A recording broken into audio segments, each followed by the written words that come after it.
everybody. Welcome to the Sarah Team's video series on how to support survivors of sexual and relationship violence, stalking, sexual harassment, and other forms of gender-based discrimination. The focus of this video is to discuss how to support a survivor in a trauma-informed manner while being cognizant of culturally specific barriers to help seeking for those with minoritized identities. And understanding the power of language and culturally specific barriers will help you to be a better supporter and avoid re-traumatizing someone who has chosen to disclose a traumatic experience to you. And to start, I'd like to introduce our facilitators for today. My name is Melina Solis. I use she, her pronouns, and I am a Sarah Team student staff member. Hi, my name is Nadia Cowie. I use she, her pronouns, and I'm a Sarah Team professional staff member. And my name is Melissa Murphy. I use she, her pronouns, and I'm one of the counselors at the confidential support team. Thanks, everybody, and let's get started. Melissa? All right, well, let's start off by just sharing the agenda for our time together. First off, we're going to introduce the suggested 51st words to say after someone discloses their traumatic experience to you. Then we'll look at the 5 key steps to keep in mind when helping someone after a disclosure. The third thing we'll take a look at is helpful and inappropriate questions to ask when supporting a survivor or someone who's caused harm. Fourth, we'll discuss the barriers to reporting or help-seeking behaviors with a focus on barriers affecting minoritized groups. Fifth, we'll give some advice about giving advice. And last, we'll talk about culturally specific forms of support and healing. We hope you'll find this video helpful and informative.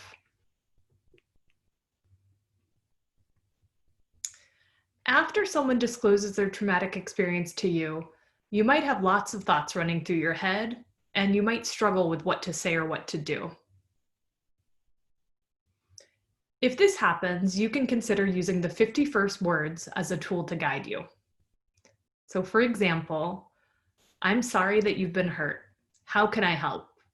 Stanford has resources to support you and to help you decide what you want to do next. Would you like to speak to a confidential counselor or a staff person about resources or reporting options? We're here to help. These 51st words focus on affirming the survivor's experience and highlight that there are resources to support them. Just remember that these words aren't meant to be a script, but to offer an idea of language that you can build off of to create your own 51st words. In addition to the 51st words, here are 5 key steps to keep in mind when helping others after a disclosure. The first step is just to listen. If someone chooses to disclose a traumatic experience to you, the most important thing that you can do is to be a supportive presence and listen as fully as you can.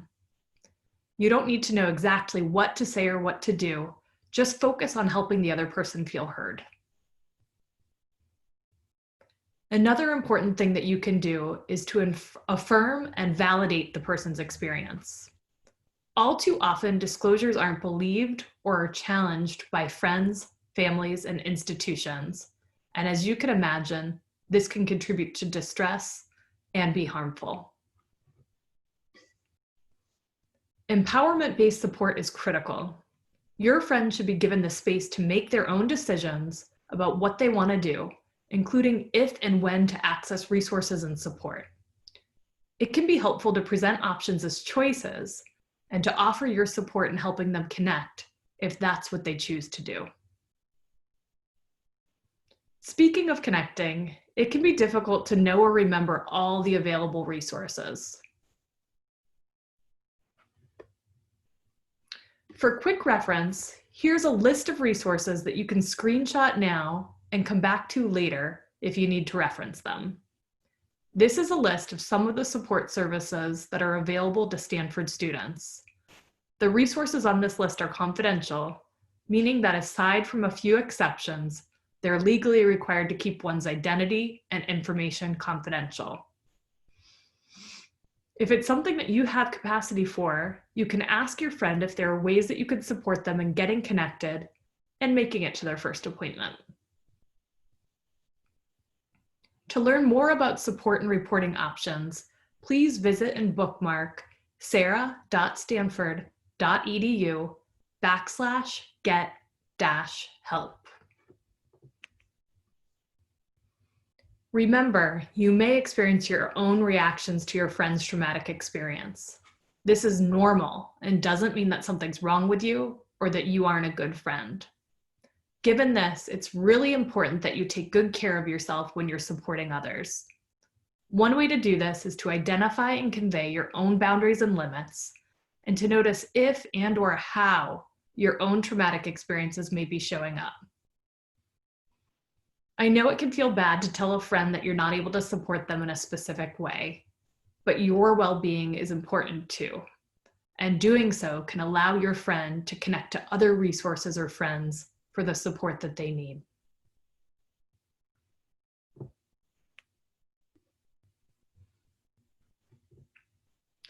The As One Project is a helpful online resource that provides support for friends and family members of survivors of sexual violence. I encourage you to check it out.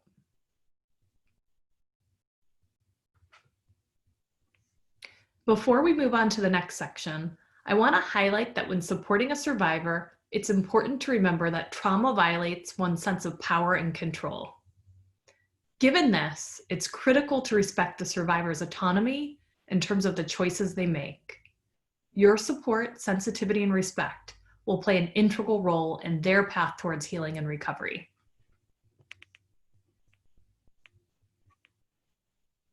Along these lines, let's go over some examples of what to say and ask versus what not to say and ask when you're supporting someone. Let's start with some helpful phrases and questions to use. As you can see, helpful phrases often focus on affirmation and agency. For example, you might say, "I'm willing to listen if you decide you want to talk about this. I don't want to force you if you aren't ready. Just let me know when or if you are." Or you could say, "I believe you and I'm here to support you regardless of what you choose to do." Or, "Thank you for sharing this with me."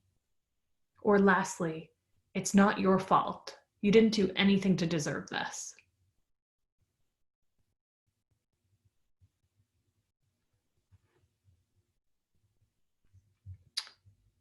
Helpful questions often focus on asking about the survivor's needs.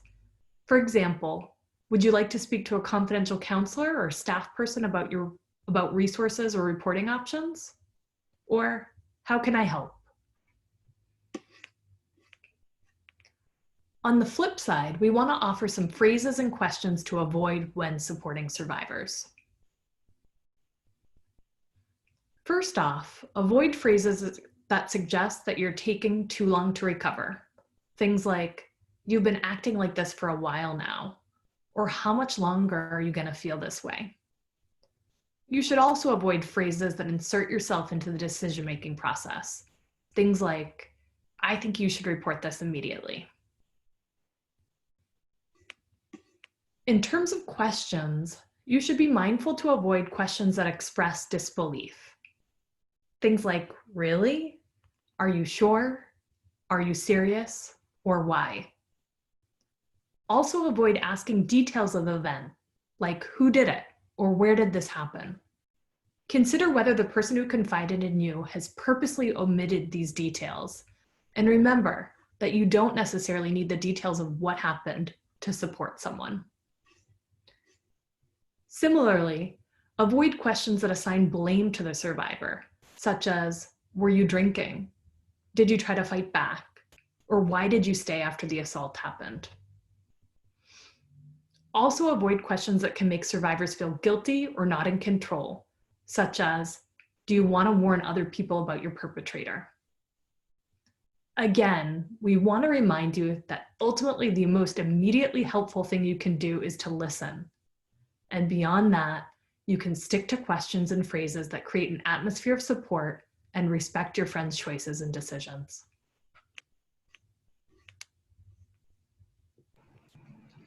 You may also be in a situation where a friend or someone you know has caused harm, or you think they may be causing harm.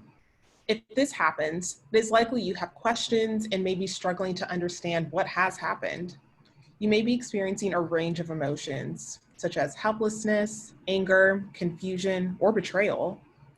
If your friend has told you that they have caused harm, or they've been accused of causing harm, they may be turning to you for help and support.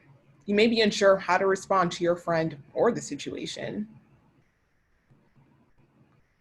So here are a couple of helpful questions or phrases to say when supporting someone who has caused harm, such as, "Thank you for sharing this with me. I can tell this is hard for you to say." Or, "Let's think about how you can get the support you might need moving forward." Or, "What do you want to do?" Also, "How do you feel about that?" Or, "What do they think about that?" If you think your friend is causing harm, or there may be some things that you could consider. So please think of your safety first, as it might be dangerous to confront someone who has been physically abusive. Start with gentle questions like, "How have things been going between you and your partner lately?" Express your concern and convey how important it is that your friend not use violence as a means of conflict resolution or control. And of course, know where to refer them, such as CAPS, CST, or the SARA team. Remember, being a friend does not mean approving of all of your friend's actions and/or choices. You can help your friend without making a judgment as to whether or not they harmed someone. Determining if a crime or judicial violation took place is the responsibility of the legal system and/or campus administrators. Also, you don't have to take action. Violence or retaliation is not the answer to helping your friend. Remember, harassing and threatening behaviors are not helpful and could undermine any court or student conduct proceeding taking place. In addition, being a friend also doesn't mean that you're the right person to offer them support. It's okay to listen to them and also acknowledge your own boundaries and limitations if you're not in the position to support them for any reason. One important thing to keep in mind is that survivors can face barriers that prevent them from seeking help. Based on national data, as well as Stanford's 2019 AAU Campus Climate Survey, minoritized groups based on race, ethnicity, gender identity, sexual orientation, and disability are disproportionately victimized when it comes to sexual and relationship violence. Moreover, when supporting survivors who hold these minoritized identities, it is important to understand that there may be additional barriers that can make it difficult to seek help. But what does this mean? Well, first, there exists a number of barriers that may prevent a survivor from reporting or seeking help. One researcher, O'Donoghue, noted these barriers can include fear of how they will be treated by members of the criminal justice system, which is called secondary victimization, fear of losing community and social ties, fear of lack of evidence, fear of not being believed, feeling that the incident was not serious enough, and feelings of shame due to social stigma around assault. These are just a few of the most common examples that survivors can experience. However, survivors who hold minoritized identities can also face additional barriers that can prevent them from seeking help. Let's go over a few examples. Interview and survey-based research finds that survivors of stigmatized racial and ethnic identity groups and the LGBTQ+ community fear that reporting their traumatic experience will make their community look bad, especially if their perpetrator also identifies with their community. This can force a survivor to stay silent and avoid seeking help. If they do seek help, minoritized survivors may also be met with support systems ignoring or not knowing survivors' needs because these institutions were not made with or for them. A lack of explicitly inclusive systems can discourage survivors with minoritized identities from coming forward.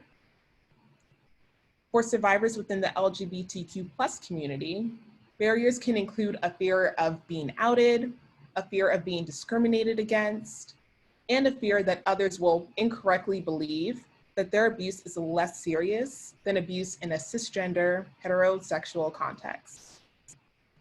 For survivors with disabilities who require assistance with self-care, the aftermath of trauma can be particularly challenging if these resources are not particularly accessible.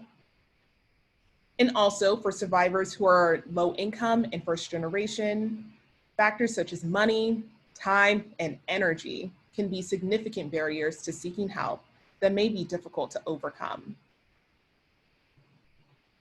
Moreover, it is essential to understand that minoritized survivors must navigate cumulative trauma, which can lead to disparate health outcomes. Because of oppressive and non-inclusive systems, minoritized survivors are exposed to multiple types of trauma, such as sexual trauma and racism, or relationship abuse and homophobia. This is why explicitly inclusive, trauma-informed resources are critical. Understanding these barriers is important when supporting a survivor. For example, while suggesting therapy or counseling may seem like reasonable advice, the survivor may not be financially able to pay for or take time off to use these resources. On this note, we'd like to remind everyone that the Confidential Support Team does provide free confidential support to Stanford students impacted by sexual assault, relationship violence, stalking, and gender-based discrimination. CST can also help students explore and connect with Stanford-specific financial resources that can help cover the cost of community therapy if that's preferred. A second thing to keep in mind is to generally avoid giving advice. Why? Well, advice is often unhelpful, unsympathetic, and is led by you rather than the survivor. And thus, advice usually gives the survivor less agency and can actually be harmful.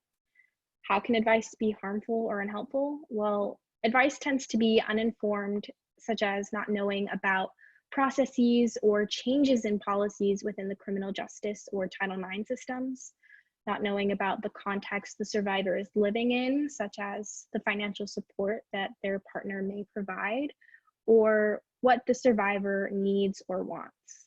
What you think you might do in their situation may not be what's best for them or what they want. So again, it is best to listen and affirm the survivor when they choose to disclose a traumatic experience to you. And it might be helpful just to understand yourself the resources that are available if the survivor wishes to seek help. A third thing to keep in mind is that a survivor's culture can play a role in their healing process. Culturally specific healing acknowledges and incorporates a survivor's history, culture, and environment to better support and empower them. So for example, survivors who are religious or spiritual may benefit from forms of healing that fit into their way of life, which could include praying, meditation, practicing yoga, or other religious or spiritual activities. And furthermore, healing options that are geared towards and/or are created by minoritized communities may be even more helpful than generalized options, since minoritized survivors may feel more comfortable, more understood, and hold more trust towards their own community. Building and referring to these forms of community support can help address some of the barriers that minoritized survivors face, such as the fear of being re-victimized when seeking help. And overall, it can be difficult to know what to do if someone discloses a traumatic experience to you. And we hope that this video will help you to be a better support system for them. So again, when supporting a survivor, remember to listen, affirm, support, refer and connect, and take care of yourself.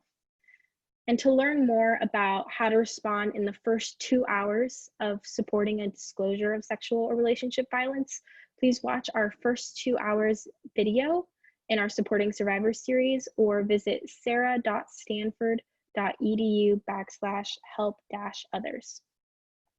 And lastly, if you would like to contact the SARA team, please email saraoffice@stanford.edu and we can schedule an appointment. Thank you for listening and learning.